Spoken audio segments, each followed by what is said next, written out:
Selamat datang teman-teman peserta workshop Coding dan AI.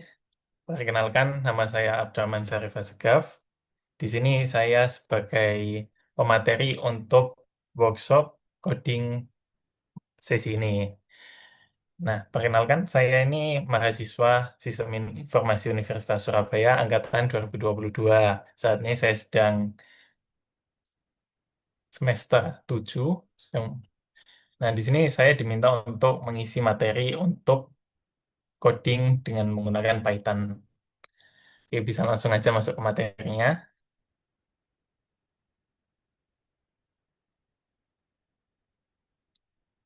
Nah, jadi apa sih itu program komputer? Jadi program komputer itu instruksi atau code yang ditulis dalam bahasa pemrograman tertentu untuk melakukan tugas-tugas yang dilakukan oleh komputer.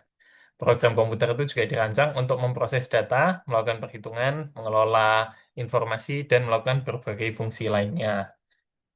Nah, jadi instruksi-instruksi yang biasanya dituliskan oleh programmer-programmer itu yang biasanya kita sebut code atau kegiatannya itu coding, ngoding. Nah, itu fungsinya itu apa sih? Yaitu untuk bikin program melakukan proses perhitungan dan mengelola. Oke, next. Nah, jadi cara kerjanya komputer itu gimana? Nah, cara kerjanya itu ada 3 tahap, dari input, kemudian ada proses, dan juga output. Nah, input itu apa yang dimasukkan sama user, kemudian apa yang sudah dimasukkan itu bakal diproses. Nah, dari hasil proses itu bakal dihasilkan output untuk dilihat sama pengguna.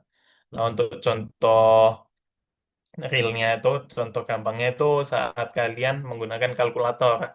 Nah, kalau kalian menggunakan kalkulator itu kan bakal memasukkan angka tuh, angka satu, kemudian operasi bilangannya itu ada ditambah satu. Nah, itu inputnya tuh, satu tambah satu. Kemudian saat kalian klik sama dengan, nah itu komputer melakukan pemrosesan data. Nah, baru dihasilkan output, yaitu angka 2, yang bisa dilihat sebagai hasilnya. Nah, di dalam prosesnya itu, komputer tuh ada juga penyimpanan, jadi penyimpanan storage temporary biasanya untuk melakukan perhitungan-perhitungan simpel seperti itu. Nah, jadi kalau ditanya lebih pintar mana sih, komputer atau manusia, apalagi sekarang kan sudah ada AI itu yang pintar banget kelihatannya. Nah, kan jadi ragu gitu, kayak pada bilang pinteran komputer. Enggak sebenarnya, karena yang bikin proses-proses itu semuanya kan programmer, berarti bisa dibilang kalau pinteran manusia. Oke, next saja. Nah, jadi siapa yang membuat? Nah, yang membuat itu programmer. Nah, menggunakan apa pembuatannya? Bisa menggunakan berbagai bahasa pemrogramming. Yaitu ada contohnya Python, Java, CSS. Nah, bahasa-bahasa ini ada banyak banget kan. Itu sesuai dengan kebutuhannya. Contoh kalau kalian mau membuat web aplikasi, maka itu bisa menggunakan HTML, CSS, dan lain sebagainya. Kemudian untuk membuat mobile application itu bisa menggunakan Kotlin. Untuk iOS application, untuk Apple itu pakainya Swift, dan banyak lagi. Jadi kalau kalian itu nggak perlu mempelajari semua bahasa, karena bakal susah. Anggapannya kayak kalian belajar bahasa manusia nih. Ada banyak bahasa, ada bahasa Inggris, bahasa Jepang gitu. Kan nggak bakal kalian pelajarin semua.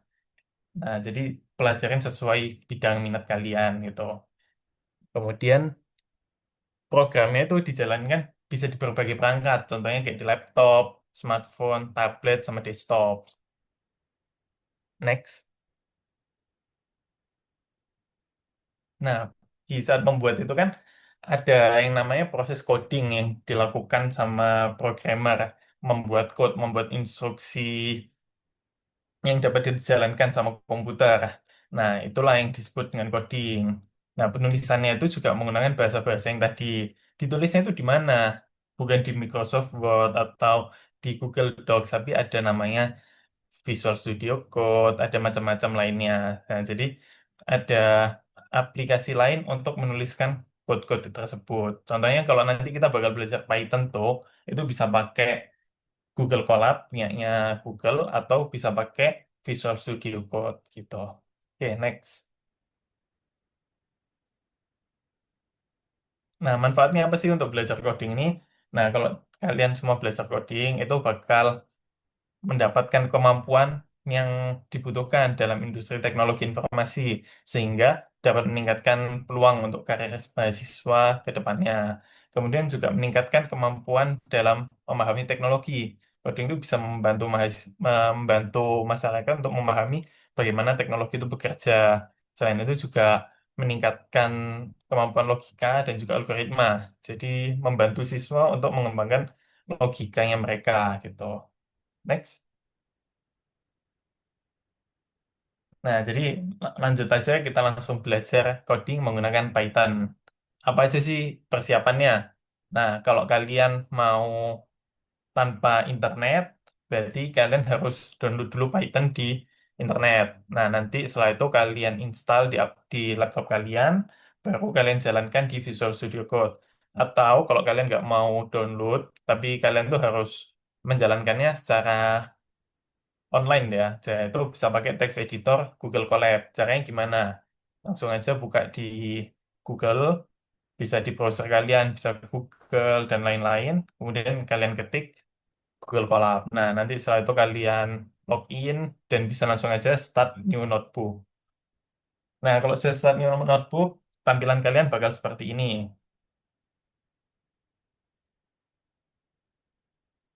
Oke, kalau teman-teman sudah di tampilan seperti layar, bisa aja langsung mulai untuk melakukan coding. Nah, di sini tuh yang dimana programmer menuliskan code. Gitu. Jadi kita langsung aja nih, coba nulis satu baris code perintah.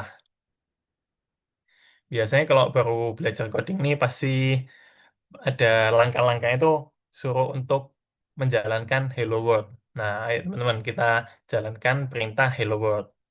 Caranya gimana? Nah, caranya kalian perlu menuliskan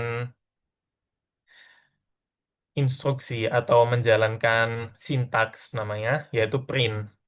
Bahasa pemrograman Python ini cukup sederhana karena menggunakan bahasa Inggris dan juga bahasa sehari-hari yang nggak aneh-aneh. Jadi kalian tuh familiar dengan bahasanya. Contohnya kayak print. Nah, ini kan sudah familiar buat kalian. Print, kemudian buka tutup kurung, dan juga kalian tulis di dalamnya apa yang mau ditulis. Contoh, Hello World. Kalau sudah, langsung aja klik run. Nah, di bagian bawahnya itu adalah outputnya, hasil-hasilnya. Jadi itu untuk langkah pertama kalian belajar coding, yaitu menuliskan Hello World.